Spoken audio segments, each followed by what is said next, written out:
Mutton ములక్కాయ మసాలా వేసి మసాలా ఏం లేకుండా సింపుల్గా కర్రీ చేసి చూపిస్తానండి. సూపర్ టేస్ట్ ఉంటుంది. హాఫ్ కిలో మటన్ తీసుకున్నా. మంచిగా శుభ్రంగా కొద్దిసేపు వాటర్లో వేసి ఉంచాలి. ములక్కాయలు మంచి లేతకాయలు మంచి కాయలు తీసుకొని మీడియం సైజ్ కట్ చేసుకొని కాసేపు వాటర్లో వేసి పక్కన పెట్టుకోవాలి. ఈ కర్రీ కోసమని నేను మసాలా ఎక్కడ వేయట్లేదు కాబట్టి డైరెక్ట్ వీడియోలోకి వచ్చేసాను. 2 స్పూన్ల ఆయిల్, పెద్ద స్పూన్తో 2 స్పూన్ల ఆయిల్ వేసుకొని పెద్ద సైజు ఉల్లిగడ్డలు 2 కట్ చేసుకోవాలండి. ఎందుకంటే మనం ఇక్కడ ఎక్కడ మసాలా వాడట్లేదు కాబట్టి సింపుల్గా చేస్తున్నాను నేను. కొంచెం సాల్ట్ వేస్తే క్రిస్పీగా మంచిగా వేగిపోతుంది ఉల్లిగడ్డ. ముందే సాల్ట్ వేసుకున్నాం అనుకో. 1 స్పూన్ అల్లం వెల్లిగడ్డ పేస్ట్ ఫ్రెష్గా దంచుకొని వేసుకోవాలి. ఇవన్నీ వేగిన తర్వాత మంచి కొంతసేపు సిమ్లో పెట్టుకొని ఉల్లిగడ్డ మెత్తగా గ్రేవీ లాగా వస్తుంది. అప్పుడు ఒక చిటికెడు పసుపు వేసుకోవాలి. 1/2 స్పూన్ దాకా పసుపు వేసాను నేను.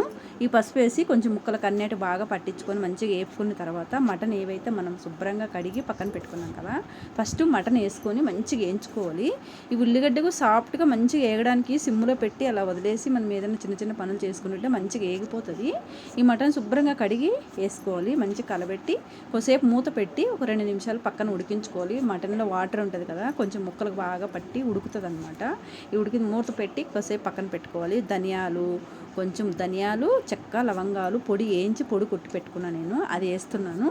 ఈ ములక్కాయలు కూడా మంచిగా సన్నగా కట్ చేసి పెట్టుకున్నాం కదా, మునక్కాయలు వేసి మంచిగా కలబెట్టి కాసేపు ధనియాల పొడి, కొంచెం చిన్న ముక్క లవంగాలు 2 చెక్క ముక్క అన్నీ వేపి మసాలాలాగా ధనియాలు వేసి మంచి పొడి కొట్టి పెట్టుకున్నా, అదే వేస్తున్నా. ఇక్కడ నేను 1 స్పూన్నర కారం వేస్తున్నాను. ఇంట్లో ఆడించుకున్నది, చాలా కారం ఉంటుందండి. కలర్ కూడా అట్లే కనిపిస్తుంది, చాలా రుచి ఉంటుంది.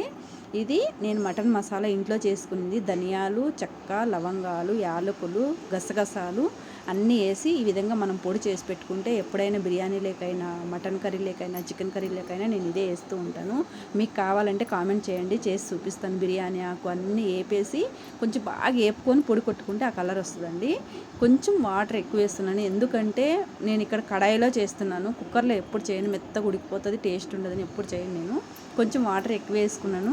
ఇది రాగి సంగటి లేకైనా, ఇడ్లీ లేకైనా, రైస్ లేకైనా, రోటీ లేకైనా చాలా రుచిగా ఉంటుంది కాబట్టి కొంచెం వాటర్ ఎక్కువ వేసాను.